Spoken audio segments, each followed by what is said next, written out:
hope you are able to hear me, and I start sharing the screen, because that's, if it doesn't work, we don't go very far. And I tried this a moment ago. It was working. I hope you can just a moment confirm it is working again. So thank you to Roberto for this very kind introduction. And once again, if you hear me, if you don't hear me, let me know. Otherwise, it makes no sense. So the topic I'm going to talk about. We hear you. Okay. So the topic is clearly stated in the title here. And before really giving an outline of what I want to cover, or at least what I would like to cover today, I want to show the collaborators, because this is not the result of my own work. That's, the main characters are Stefano Lepri and Roberto Livi, who introduced myself. And I don't want to forget collaboration of a former PhD student of us, Luca Delfini, who was working a lot on the characterization of the invariant measure in these non-equilibrium problems. Later on, Stefano Iubini entered the game, mostly in the analysis of the DNLS equation. Then, I should include Carlos Mejia Monasterio and Lamberto Rondoni, who helped me in revisiting the definition of heat flux, and Gianluca Oppo, who also contributed to the analysis of the discrete nonlinear Schroedinger equation. Okay, so I hope I have not forgotten important people. And now the outline. Now, that's maybe is a little bit too optimistic. Nevertheless, I first start giving a definition of the heat flux, because I have recently revisited the definition to improve it. Then I'm going to discuss very briefly the universal scenario that we believe to be valid in one-dimensional classical systems. Then I'm going to discuss something relatively recent, and understanding the strength of some finite, the amplitude of some finite size corrections that emerge in many models. Then I discuss an exactly solvable model and temperature profiles, and conclude with some slides on couplet transport. Essentially, if you want, the very last item is on a different type of model, where you have two quantities that are being transported at once. I hope to be able to cover everything. If not, I will have to make some choice at some point. Okay, so here is the definition of the setup. It's very simple, very rudimental. Also, it's one-dimensional chain with nearest neighbor interactions. Then the first particle and the last particle are interacting in some way that I'm not going to discuss with some heat baths. The interaction with heat baths could be the subject in itself of an entire lecture or seminar, but in the very end, after many years, or having spent many years in discussing these systems, the message is whatever scheme you use, it seems to work. So it's very robust and nothing special about. And here you see I'm schematizing two kinds of interactions, nearest neighbor and then interaction with the substrate. So that's the sort of scheme I have in mind. Capital V represents the nearest neighbor interaction, and the variable U denotes instead the interaction with the heat bath. So that's the scheme, and here a few slides about the heat flux. The definition of the heat flux is something which has been challenged again recently, because one of the definitions, I'm not even to recall it, proved to be wrong on the microscopic scale.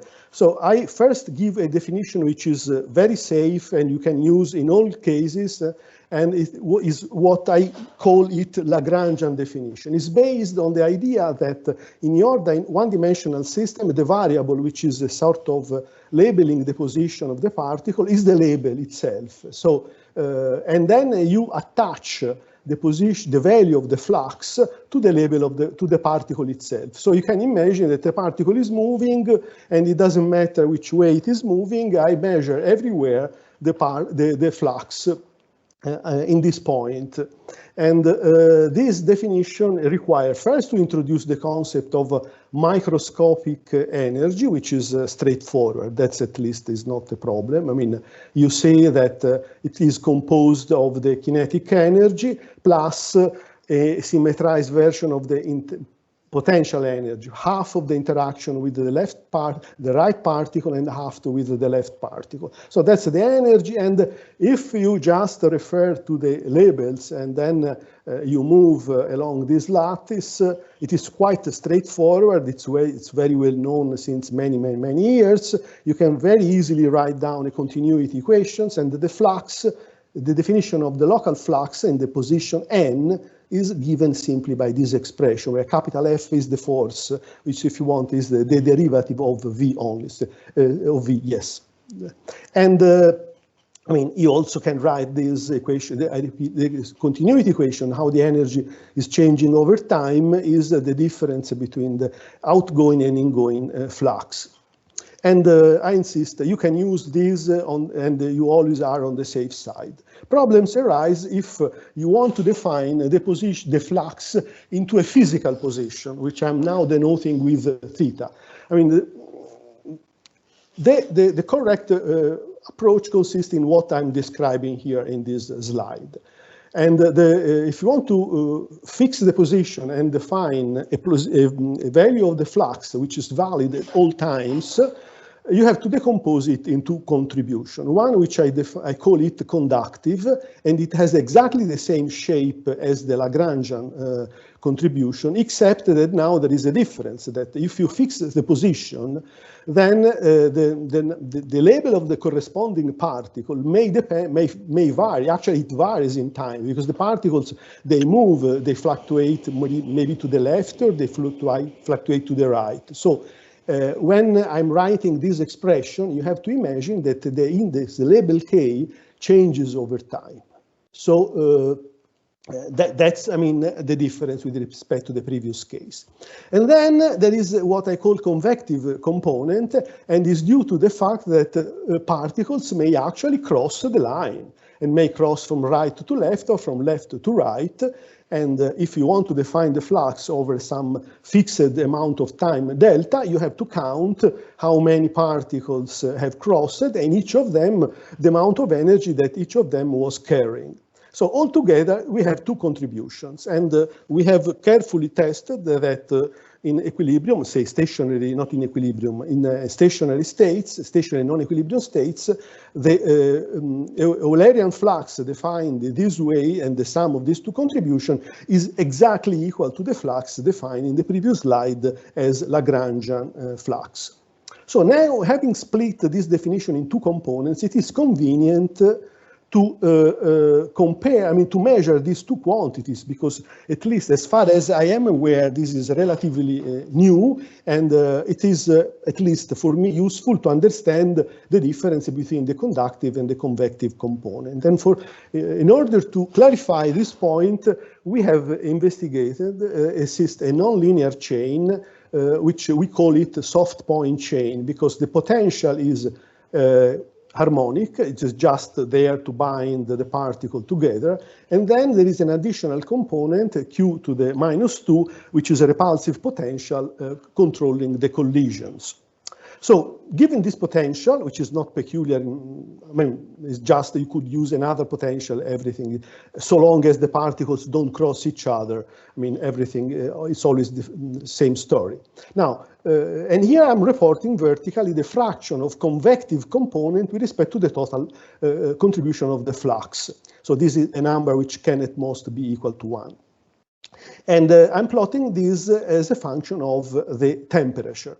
And this is a very, say, reasonable picture, because we see that for small temperature, the contribution of the convective component, I remind you, convective means the actual energy which is transported by particles that are crossing the threshold that I am fixing, is very small. I mean, most of the flux is of conductive type. Oh, by the way, I mean, you can take any particle along the chain and you would always observe the same value for the conductive and the convective component. Okay, having said this, now let's go to another test, which you eventually found extremely interesting, and same soft point chain, and instead of exploring the dependence of the flux on the temperature, we have explored at fixed temperature the dependence on the density. And what we have found is reported here. So let me first start from some physical property, which is obvious. I mean, if you change the density, you decrease the density, you also decrease the pressure, and the pressure can go from positive to negative, and you understand very easily, because if the pressure is very large, clearly, sorry, if the density is large enough, the pressure is positive, but if you extend the chain, then the force acting on the boundary changes sign, and the pressure is negative. So this is quite, say, intuitive and obvious. What was not known before we ran this simulation was the behavior of conductive versus convective flux. Because if you start with, say, large density, you have a conductive component. In this case, is larger than the convective. No problem. It's nothing special about it. But if you change the density and you go into enter the region where the pressure is negative, at some point the convective flux takes a value which is negative. Altogether, I mean, the true flux is the sum of the two components. I find, I mean, not so obvious and intuitive that if the density is very small, the convective component is negative. And to make the story even slightly less intuitive is that this change of value doesn't coincide with the point where the pressure is changing sign. So that's, I mean, all about the flux. And now let's go to the conductivity, because this is the point where one can speak or distinguish between anomalous and normal behavior. This slide is very introductory. I only recall the definition of effective finite-size conductivity as the ratio between the average heat flux and the thermal gradient, which, by the way, can also be expressed as the energy that is exchanged between the two heat baths, divided by the elapsed time during which you measure the energy that is crossing the chain, divided by the gradient, which is the ratio between the temperature drop that you impose with the thermal bath divided by the length of the chain. So here there is an explicit dependence on the chain length. But the important point is to understand how this ratio, how the conductivity depends on the system size. And if in the limit of the length of the chain going to infinity, this ratio remains finite, then you speak of normal transport. So it is the case where Fourier law is satisfied. Otherwise, if it either, I mean, grows or decays, meaning that it depends on some power alpha, which may be positive or negative, depending on the sign of alpha, you may speak of an insulating or subconductive behavior, or the more interesting case, because it's physically, it is exactly happening in many setups that I'm going to discuss. If alpha is larger than 0, then you speak of superconductive behavior. Actually, the limit case alpha equal 1 corresponds to the integrable limit, because in the integrable limit, the flux is independent of L. So the only dependence on L is here in the denominator, but which brings eventually to a power L in the ratio, and so the conductivity is proportional to L in the case of linear integrable system. Okay, so now we know at least how to define thermal conductivity. I immediately jump to the scenario which is believed nowadays to be the general scenario with all universality classes that are expected in one-dimensional nonlinear classical systems. So let me start from the large box here, is the ensemble of all one-dimensional system, and the first bifurcation is occurring here. So all what we have studied over the last 25 years or so is that if your system is interacting with a potential substrate, so in the absence of translational invariance, heat flow is normal, so Fourier law is satisfied, and everything is, say, as expected somehow. And then there is a second class, all the rest. So in the absence of, of an substrate, it means that there is translational invariance, momentum conservation, and here there is a second bifurcation. The bifurcation between systems where, if you want, this variable, is angular type. So you could imagine of dealing with rotors, and also in rotors you may have, in quotes, momentum conservation. And in those cases, it's now clear that still, again, if you want, Fourier law is satisfied. And then you are left with the broad class of systems, which, by the way, it includes all models where the displacement is the variable, sorry, is a true displacement, could be transverse or longitudinal, it doesn't matter. And for instance, it includes Fermi-Pasta-Ulam type of models. In all of these models, you expect anomalous behavior. Anomalous means, and here there is the final bifurcation, depending whether the potential is asymmetric, you have an exponent alpha 1/3, otherwise you have an exponent alpha 1/2, and that's only in the symmetric case. So, there have been very, different methods that have been developed and used to arrive at this scheme. I'm only sketching the titles, if you want. I don't have time to go through the details. I will give a reference in the end for those who want to really go in more in depth. So, tools are, these keywords are obviously probably not known to you, all of them. Kinetic theory, long ago, Perverzev applied Boltzmann-Peierls equation to the FPU beta model. The method, at least the way he applied, doesn't give the correct result, but at least it was giving evidence of an anomalous behavior, or of an alpha value that is, say, smaller than 1 and larger than 0, actually 2/5, if I remember correctly. Then mode coupling theory, that's, the approach that we in Florence have been working a lot, and it really gives the expected results.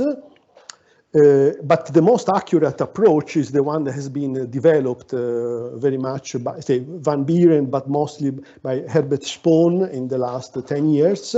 And fluctuating hydrodynamics is really the tool which gives a lot of prediction. In particular, let me go back here.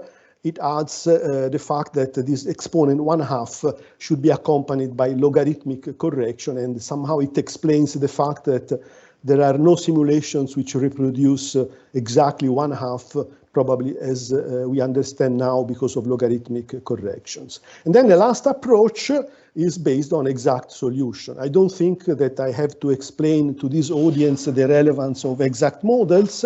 I only want to say that the model I'm going also to discuss here later on provides an exact solution, but unfortunately, it is only able to reproduce this behavior. And that's not entirely a surprise, because one interesting consequence of the theory developed by Herbert Spohn is an analogy with a phenomenon which seems to be very far from heat conduction, which is the behavior of rough surfaces, and in particular with the Kardar-Parisi-Zhang equation.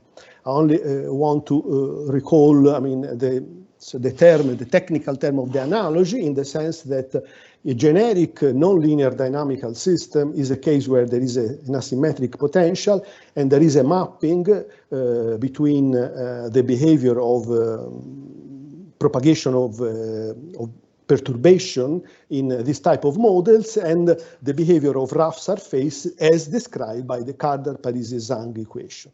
But everybody who has been working with these rough surfaces knows also that there is a special case when the coefficient in front of the nonlinearity vanishes, and then in this case, the dynamics reduces to the Edwards-Wilkinson model, which is intrinsically a linear model. So now let me go back to this point over here. I'm saying exact solution. This model, I will tell you later on, is a linear model. So in retrospect, and it's not a surprise that the linear model is able to capture this 1/2 exponent, and still there is no any exact model which is able to reproduce the behavior of 1/3. Yes, now. Okay, now now I want to illustrate some other recent results, that we have published last year. Okay, this is a long list of papers to state what? To state that even though this scenario is believed to be correct, at least I firmly believe it, if you go into the literature, you will find n paper, for n tending to infinity, where different authors claim that, oh no, this is not true because there is the behavior is normal, or so all kind of difference. And here is just, sorry, not this one, but this one is a list of papers where, anomalous behavior, anomalous in the sense not as in agreement with the scenario was represented, has been spotted out. And I'm convinced that basically almost all of them are due to finite size effects, which manifest one way or another. And here I want to discuss one phenomenon that has been found in many models, which means the fact that the conductivity seems to be normal, close to integrability. And this is, first glance, it's very anti-intuitive for the reason that integrable means that the conductivity diverges linearly. So if you are close to integrability, what you might think or expect is that the conductivity is faster than the expected from the theory, which means exponent 1/3. Instead, there are many models where researchers doing simulation discover that the conductivity close to an integrable system, to an integrable limit, seems to be finite. So it's just the opposite. And here is the explanation that we propose. We propose the following scheme. So we claim, okay, here epsilon is the distance from the integrable limit. So epsilon equals 0 means that the model you are referring to is perfectly integrable. So the flux is constant independent of the system size. So we claim that in the vicinity of the integrable limit, the flux is the sum of two contributions. One is the anomalous component, which means it diverges as expected according to the fluctuating hydrodynamics. Another component is normal. Normal is associated to standard Fourier law. And more precisely, here I'm writing the expression that we do expect for the anomalous component. It means that in terms of flux, it is decreasing as an exponent alpha minus 1, where alpha is precisely the divergence of the conductivity as predicted to be either 1/3 or 1/2. And then there is a coefficient in front of it, which in principle depends on epsilon, but I am assuming here that this dependence on epsilon is very weak, irrelevant, and that's a point I'm going to forget about this dependence for a moment at least. And then here is the way I am representing the behavior of the flux due to the normal component. Normal means the following essentially. In the integrable limit, you have, for instance, phonons that travel undisturbed. If it is nearly integrable, in practice, you can think of phonons interacting, then you can introduce a mean-free path, and forgetting about, the nonlinear terms which are sort of included here, you should expect a behavior of a flux of this type, where, if the L, the length of your system, is very large, the flux decays as 1/L, and that's what one is really expecting. So inserting this expression for the normal component and this expression for the anomalous component into the definition of the total flux, you see, okay, we have this expression, and now I mean, if you trust this expression, and also if you take into account that the mean free path is going to diverge when epsilon goes to 0, there are 3 regimes depending on the value of L. So let's go through all of them. So first of all, if the system size is in between in this range, and this range makes sense because obviously only if the mean free path is very large, because if the mean free path is not very large, I mean, this region is very narrow and it has no any statistical, thermodynamic meaning. So for this to be meaningful, is necessary L is large. But that's exactly the case we are interested in. So in this limit, essentially, this denominator is neglected. So this term is the predominant term, also because L being large, there is the power here in inverse power, which makes this negligible. So all of this reduces to K, and that's what everybody would call ballistic regime. Now I go to an opposite regime where instead now I say, okay, my system size is much larger than the mean free path. Now, if it is much larger than mean free path, I can neglect the 1 over here, and the expression reduces to this expression. But once I write this expression in this way, now it depends whether this is the dominating contribution or this instead is the dominating contribution.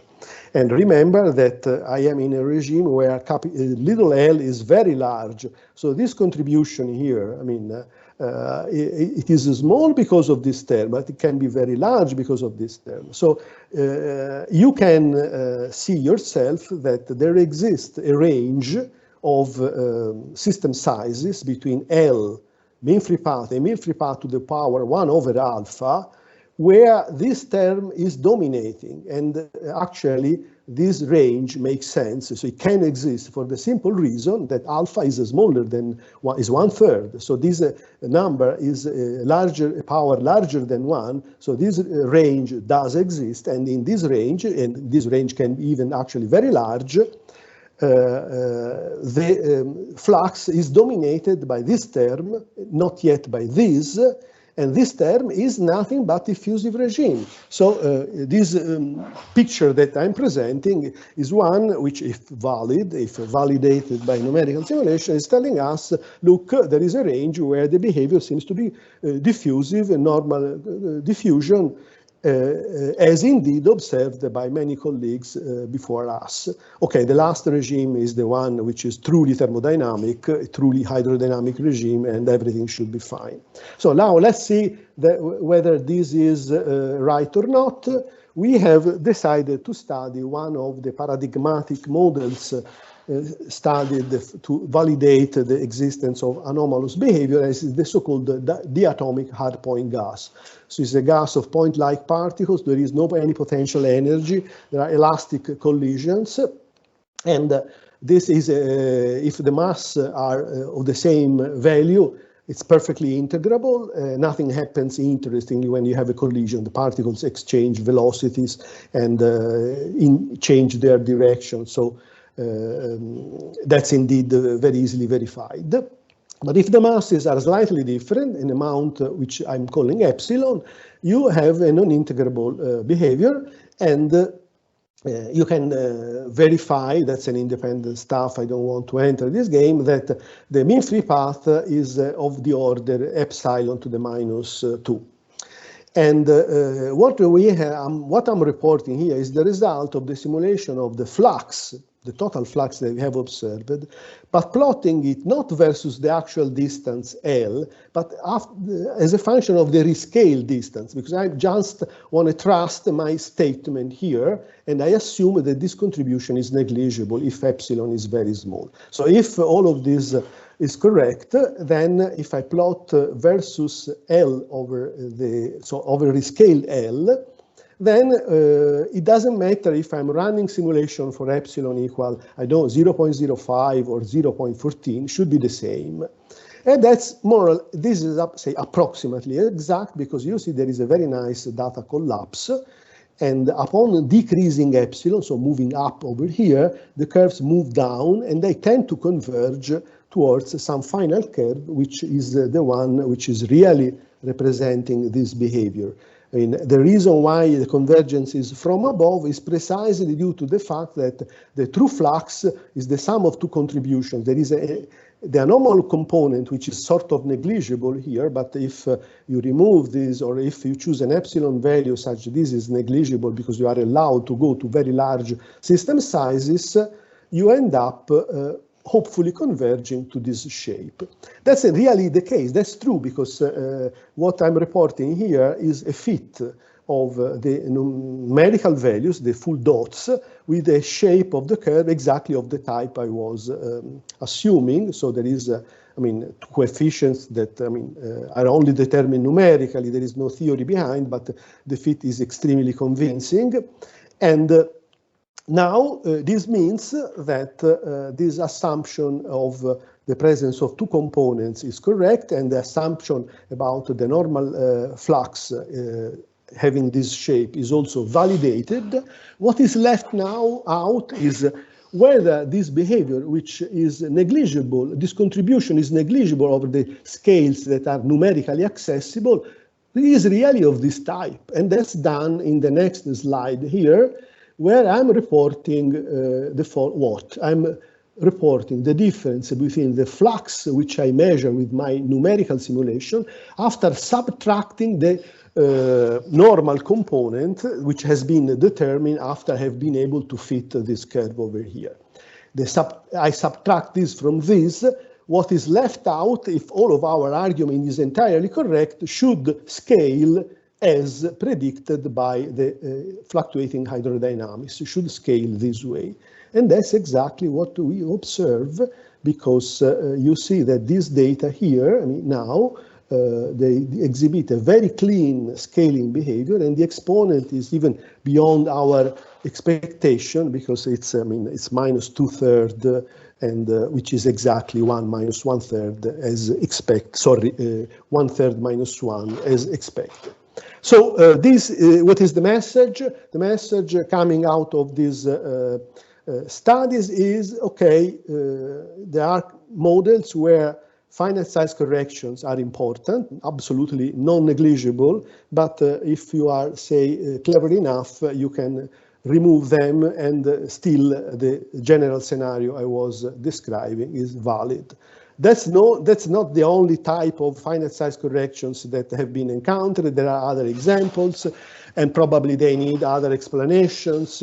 Nevertheless, I insist in saying that I claim that the scenario predicted by fluctuating hydrodynamics is correct. And now, stochastic model, and I want to say something about it because it is, I mean, it helps to making some predictions. So that's the type of model which we have been working with, and it has been adapted by a model which has the same ideas proposed earlier by Basile, Bernardin, and Olla. The model has following three ingredients. It is only purely harmonic oscillators, harmonic forces. The interaction with the heat baths, with, say, the first and the last particle only are interacting with the heat bath. The interaction is Langevin type, which means that can be easily modeled in terms of Fokker-Planck equation. And up to now, ingredient 1 and 2 make the model, say, essentially the one that was studied for the first time very long ago by Lebowitz, and when he first performed a detailed study of harmonic chains interacting with stochastically with the heat bath. But I mean, the model is integrable, so there is no way to observe anomalous behavior. Now, the idea of Basile, Bernardin, Olla that we have sort of copied is to add a sort of conservative noise. Conservative in the sense that the noise I'm going to propose is conserving energy and conserving linear momentum, because nowadays we know that it is the conservation of these two quantities that are necessary ingredient for the anomalous behavior observed in one dimension. The scheme we have proposed is collisions, random collision between neighboring particles. All the particles have the same mass. We pick up at random any pair of consecutive neighboring particles, and we exchange their velocity. Doing that, the energy is obviously conserved, the potential energy is conserved because we don't shift any particle. Kinetic energy is conserved because we just exchange the velocity of two particles, and also the linear momentum is, for the same reason, conserved. And the beauty is that this model is linear and still can be solved at the level of probability distribution. So now, the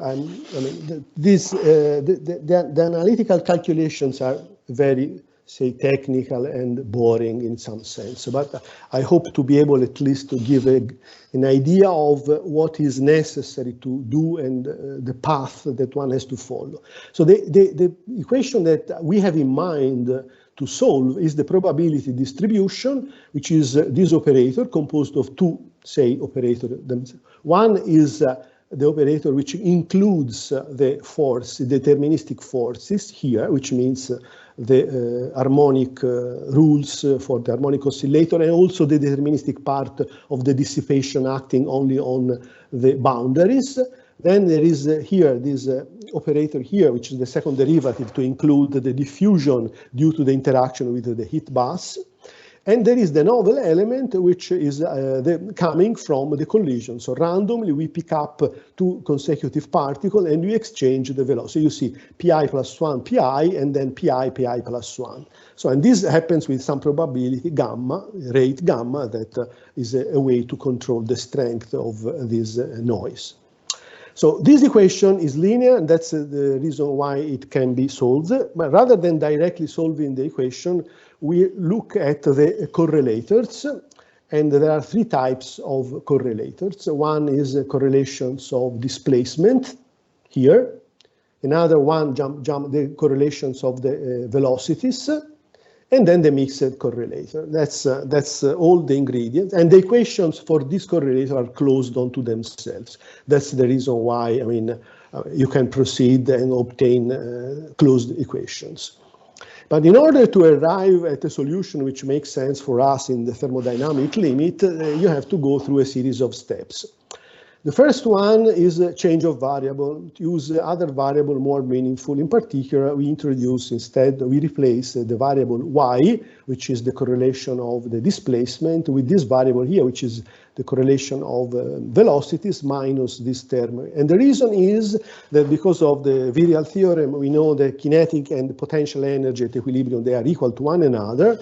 And so this term here at equilibrium would be exactly zero. So obviously our system is not at equilibrium. So it's a steady state, but it's not equilibrium. So psi will deviate from zero, and it will give us immediately some useful information on the structure of the invariant measure.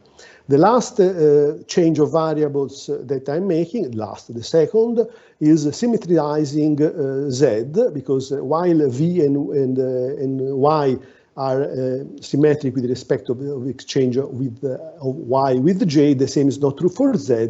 So we decompose into symmetric and antisymmetric component, and that's done over here.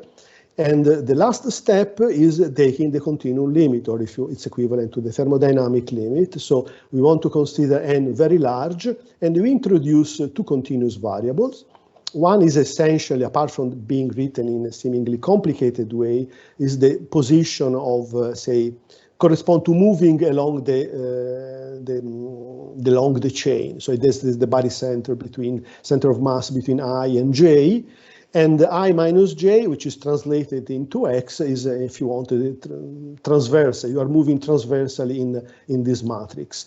The reason for this scaling here is something that has been suggested to us by preliminary numerical simulations of all this model. And then obviously it has been validated a posteriori by the fact that the equation we are going to write makes sense and they don't have any strange singular limit. And so when you write the equation, you take this continuum limit, you discover that there are different time scales, and there is 4 set of scales. Order 1, which is the scale microscopic scale. Then there is a square root of n, and then power 3/2. So having different time scales means that you can perform a series of adiabatic elimination. So after performing a first adiabatic elimination, removing these fast scales here, order 1 or the square root of n, one is left with the following equation here. In the bulk, we have the Z variable and the V variable, which follow these dynamics. By the way, the subindex XX means this is the second derivative of Z with respect to variable X, and similarly for the subindex Y. And here 1 over n is telling us the slowness of the dynamics. But what makes the story interesting in the very end is the fact that in the boundary conditions, the boundary condition contains the most important physical stuff. In particular, we see that the evolution of the temperature along the chain, because y is the longitudinal position along the chain, is the one which is the slowest variable, the slowest of all of them, n to the 3/2 here. And anyhow, I mean, makes no sense now for me to explain how to solve all of them. Let me jump directly, I mean, otherwise to the sort of conclusion, otherwise I don't have time to say anything about what I was hoping. So we are able to prove that this operator, which is describing the behavior here, reported over here, is very, very similar, means to the spectrum of the Laplacian operator, the fractional Laplacian operator, delta 3/2. This is verified by studying computing numerically the eigenvalue in the spectrum and showing that the way the spectrum scales with the index of the wavelengths is really 1.5, is 3/2, is exactly what you expect for this type of Laplacian operator. This is an indirect confirmation, or if you want, a direct confirmation that we are in the presence of a fractional Brownian motion. And I mean, another consequence of this theory is that one is able to solve a stationary solution. The stationary solution means we can get an expression for the temperature profile. Numerically speaking, is the solution of this equation, which is a fourth order derivative of x with respect to x and second derivative y. And one can solve it, but the only solution is exact, but it's a series, it's not a closed expression. And if you resum it, you get the green curve, which is reported here.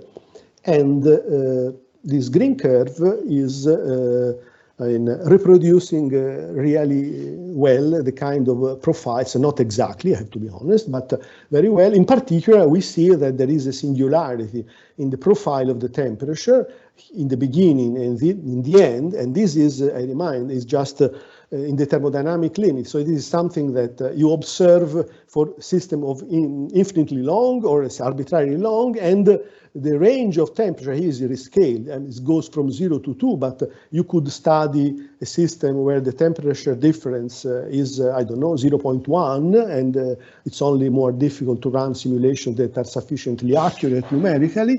In the very end, you get a shape which is a sort of, say, universal.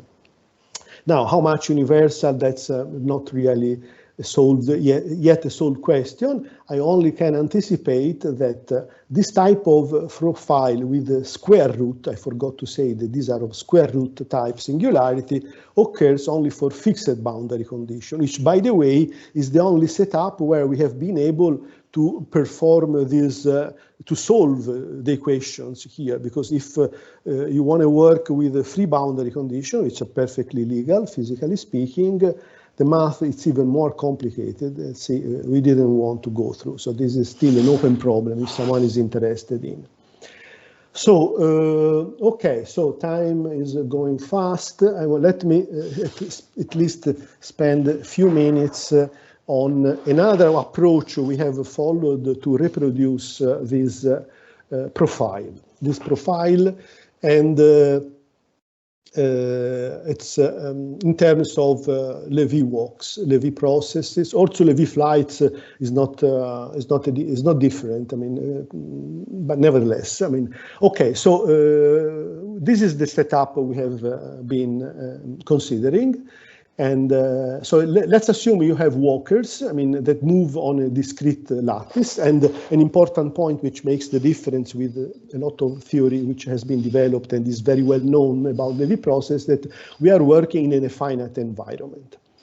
So if you are sitting somewhere, say position I, and you want to determine the probability to be there at time t+1, you have to include all possible, say, phenomena, meaning, for instance, that you are jumping to I from position J, and the probability of these jumps are distributed as a power law with an exponent, which is the exponent of the Levy walk you want to, or Levy flight, better said in this case, and this exponent alpha, it's one of the parameters you want to play with. And then, since we are dealing with a system which is in a finite system, there is the probability of a jump outside. This is W connects a position with in one place with the probability in one place with probability in another place inside, say, the system, but there is also a probability of having jumps coming from outside. And that's relatively easy to simulate and to represent if you don't want to include, say, reflections, because this is what we wanted to do, and we had to modify in considering path that come, I don't know, from some interior position, arrive at the boundary, are reflected with some probability R, and then as soon as you include reflection, since these paths, these walks or flights are very, very long, you must take into account multiple, infinitely multiple reflections. So the algebra is complicated. I only say jump to the conclusion, saying that it doesn't matter what the value of the reflection we have been playing with, you always observe profiles which have a sort of singularity at the border. And if the reflectivity coefficient is chosen to be equal to 1, or say equal to 1 you cannot do in numerics, but very small, very, very close to 1, I don't know, 0.99, and at the same time you discover that with this approach the coefficient of singularity at the border is 1/2, which is exactly what was predicted by this stochastic model. So this profile actually is exactly reproducible, is numerically indistinguishable from what you obtain with this, say, very simple Levy process. And even more intriguing is that we are able to reproduce, and this is sort of schematized in this slide here, we are able to reproduce the shape of the temperature profile even in the limit of free boundary condition. The stochastic model, what is called here Olla model, I told you that we have been able to solve it for for fixed boundary condition, but we have not been able to solve it for free boundary condition. In that case, we can only rely on numerical simulation of the stochastic model. But if you overlap the solution of the stochastic model with the free boundary condition, and this fractional stochastic model here with a negative reflectivity equal to 0.1, you find something which is totally indistinguishable, two profiles that are numerically indistinguishable. Then obviously you might ask me, I mean, what is the meaning of a negative reflectivity? And I have no any convincing answer, apart from the fact that it has a sort of explanation, but it's not physical, it's just mathematical, that negative reflectivity essentially means that when the particle is, say, moving from the left, bump here and return back, you have sort of two families, like particles moving to the left, then they bump into the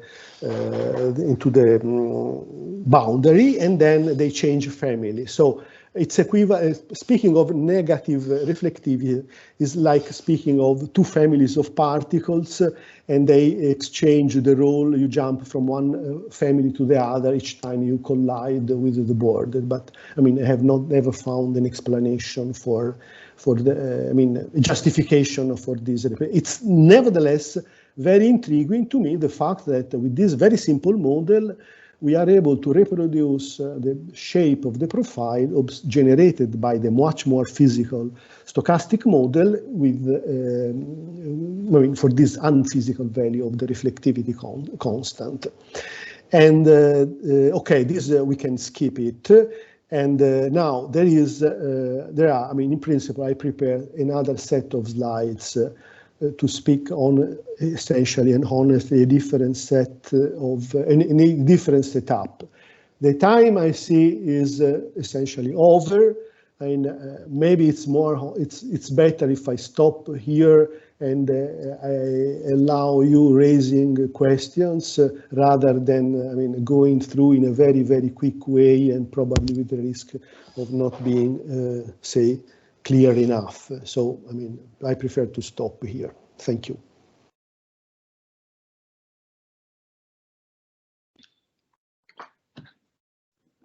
Thank you, Antonio.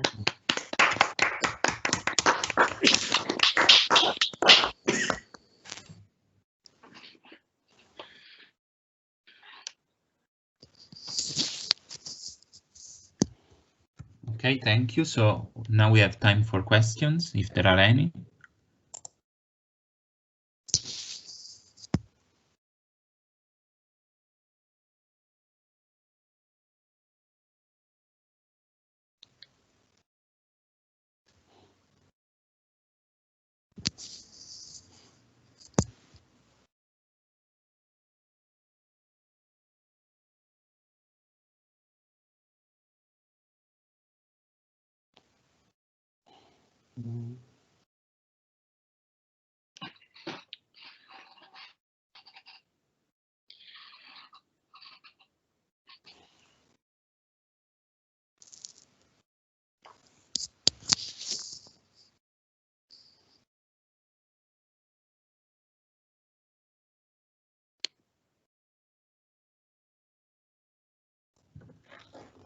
Okay, I see that Roberto Livi has a question.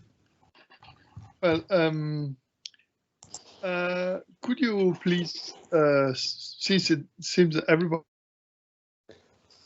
understood more or less, but could you please add something about these problems of the discrete nonlinear Schroedinger equation? Because if you have some minutes, I would say it's very important to at least. Okay, no, fine. I mean, I'm fine. I don't know. Am I still sharing the screen or should I? Yes, you're trying.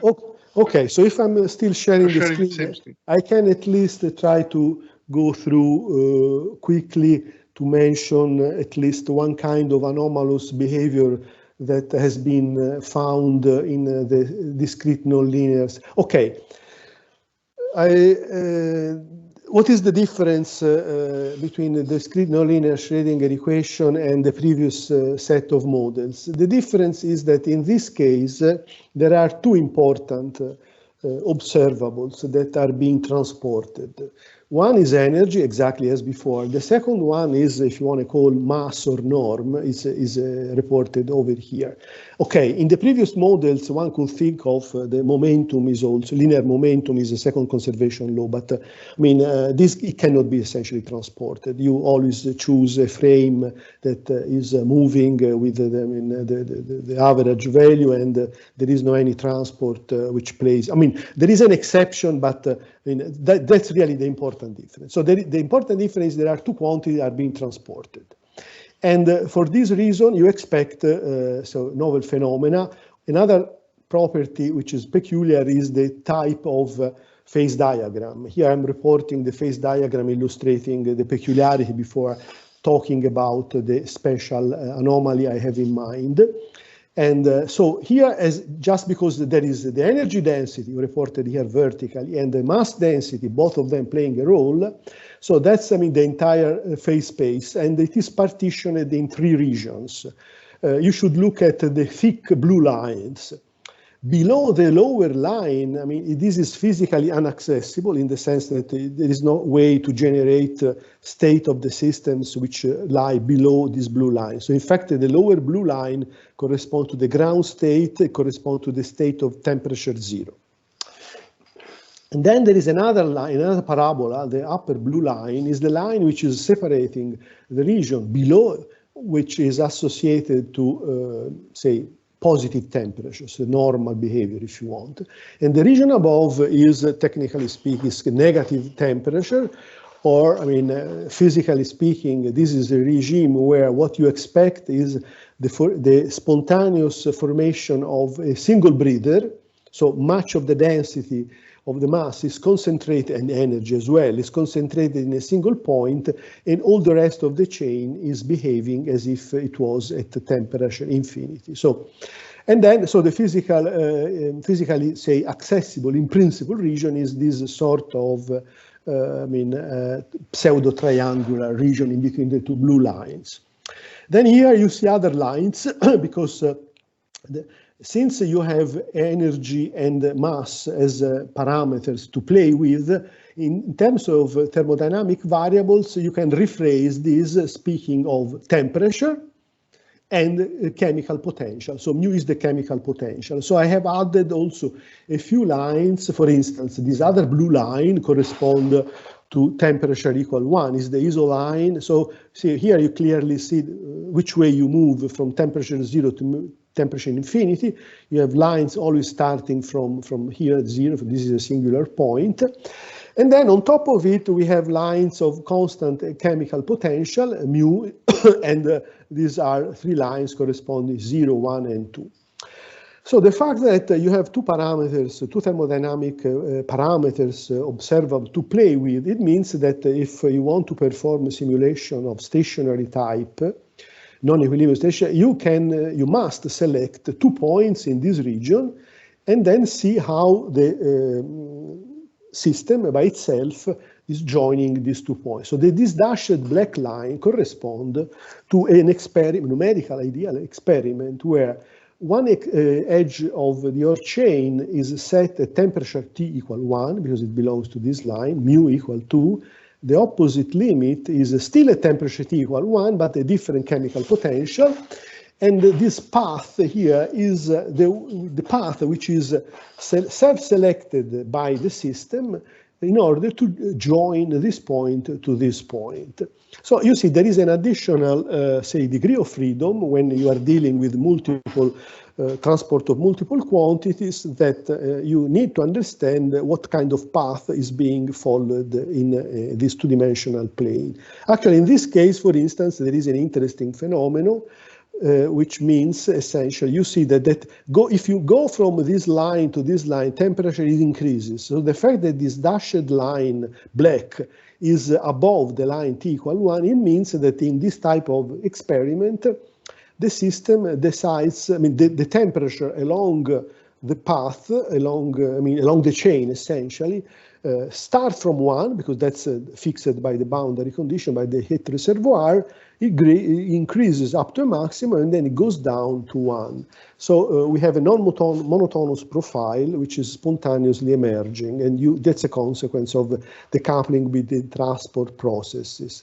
But more interesting is another setup I want to describe, is the one I want to spend a few minutes, not too many, here, is imagine that you start somewhere here, it doesn't matter too much where. So in this case, temperature equal to 3 and chemical potential equal to 0, but you attach the other extreme of your chain to a dissipator. Dissipator means that it absorbs energy, it absorbs mass. And here are some paths that are spontaneously generated when you fix the boundary conditions, as I was saying. And if you increase the system size, you go from the dotted line to the solid line.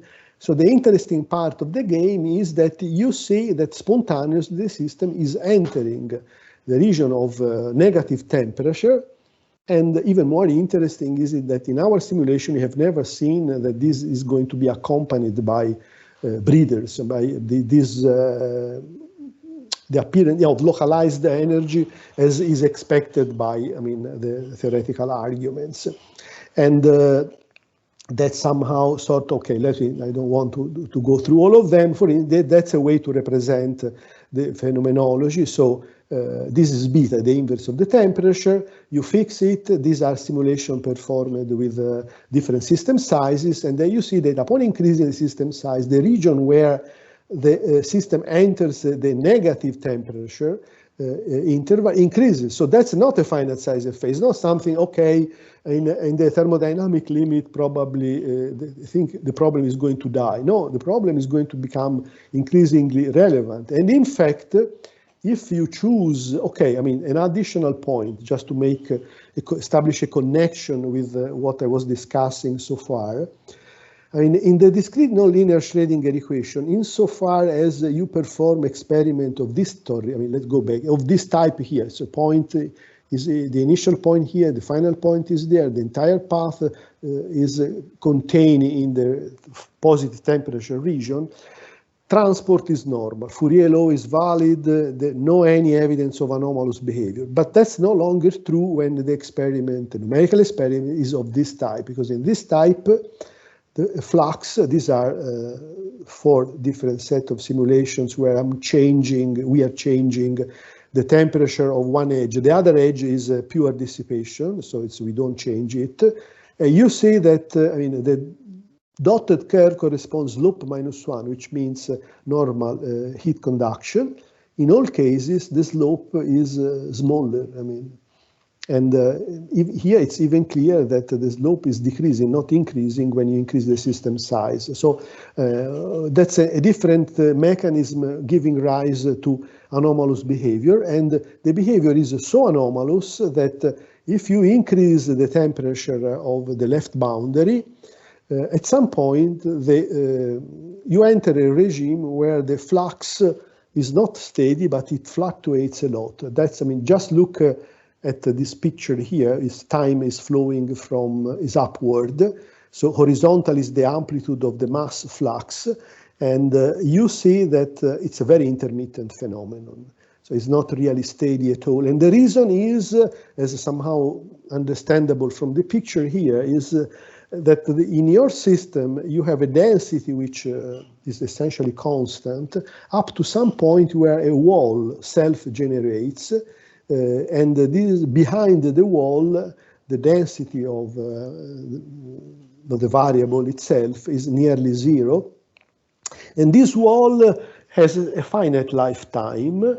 From time to time, it happens that it loses mass and it moves backward. So just follow this. And all of a sudden, a wall reforms itself much ahead, and it blocks the flux, and then it starts moving backward. So you have a very strange intermittent phenomenon associated with this spontaneous presence of walls, which, I mean, walls, I call walls, but in practice they are breathers. And I mean, from the point of view of what I have been discussing today, the question is that in this region, in this regime, the flux or the flux is, say, larger than expected, and the conductivity is larger than in a normal behavior. So that's a kind of anomaly I was, I mean,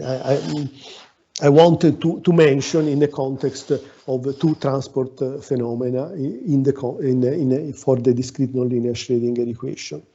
Okay, and that's really all. I don't really want to go too much beyond unless you have specific questions. Okay, thank you again. And okay, I don't know. I made my question. I have to not to make many questions, but let's see if there is anybody else who want. Oh, I have stopped sharing. Ah, here is Bernardo.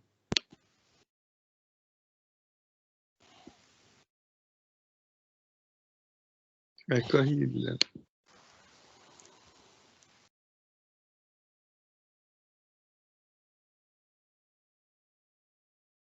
Maybe I can ask a question. Oh, sure. Yes. So, well, the question that I had from the very beginning is there a special, if imagine that you were to take the continuous limit. Mm-hmm. Is there a special recipe for doing this, or is in order to go to mesoscopic scale? I can only tell you what we have done, I mean, why we have followed that path. I mean, initially we were, I mean, so unfortunately I have not written the equations for the dynamical equation for the single correlators. So imagine you have such equations. They are available and they are closed. Mm-hmm. And they, I mean, for any pair of the indices I and j, you can integrate. And then this is a relaxation process. Only what is only interested in the, say, initially, at least if you are interested in the stationary state, you can integrate this equation for any system, as large as you can handle numerically, and then you start, I mean, this is what we did. We start looking at the amplitude of each of these variables, W, what we call W or Z and V. I mean, plotting them in the XY plane. I mean, in the initial, I mean, and then what we noticed was that these correlators were significantly different from zero only in a narrow region around the diagonal. And then upon increasing the size of the system that we were able to integrate, say, numerically, we saw that the width of this region around the diagonal that was significantly different from zero was shrinking as 1 over square root of n. So I don't know, maybe I have another, I mean, unfortunately I removed, just to be a little bit more clear. Let me, before sharing the screen, I want to open a file, hopefully, which is maybe, okay, I have a paper, the paper with it. So, just a second, I hope to find the slide, and then with the picture I have in mind to explain. Oh, come on. Don't tell me it is not here. No. Must be there. It's another paper, the one. Sorry. Let's see if. No, I don't want to hunt. Let's see. Let's try this. I'm trying another presentation to see if. No, this is not. That's the last one. And then I stop and I try to explain myself in a decent way. Let's see. This is some hope here. It should be okay. No. Okay, when you look something and no, sorry. Okay, so I'm trying to explain myself, express myself. So, we start with variables that are defined as a function of the indices I and j, which run from 0, so from 1 to n, where n is the system. So you can imagine you have a two-dimensional picture, and the variables that are significantly different from 0 we observed are concentrated in a region around the diagonal. Not only, we see that moving along the diagonal, the variables are changing very smoothly. So if you have n points on the diagonal, it's very natural to introduce 1 over n to rescale the variable, say, the position along the diagonal by n, and to go to a continuum variable, okay? So you have I, which goes from 1 to n, you divide by n, you have a variable that goes from 0 to 1, and that's pretty obvious. What is not obvious is what to do transversally, because if you move away transversally, we saw that the region where there were say, negligible variables had the width that was not n, but the width was the square root of n. So for this reason, we have introduced a rescale by square root of n. And once writing the equation, so we have been able to check that the small parameters, I mean, they were fitting, the terms that you were keeping thanks to this scheme were really consistent with the assumption. But the honest answer to your question is it's, I mean, we have not followed a general scheme on the basis of some theory. It's just the consequence of numerical observations, of, I mean, a careful numerical analysis, so, yes, of previous numerical analysis. Mm-hmm. Okay, thank you. Thank you.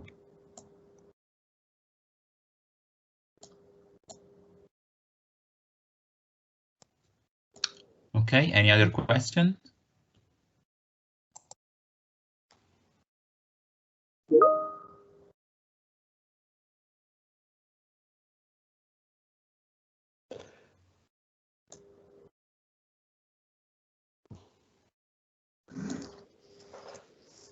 Okay, so since there are no more questions, we can thank again the speaker. Thank you very much. Thank all of you for the patience. Thank you. In these days, and let's hope to see someone again personally. Ciao, ciao Antonio. Ciao Achille. Ciao Antonio, ciao a tutti. Ciao, Ciao a tutti, ciao. Ciao. Ok, so ciao a tutti. Ciao, grazie Antonio. A presto, speriamo. A presto.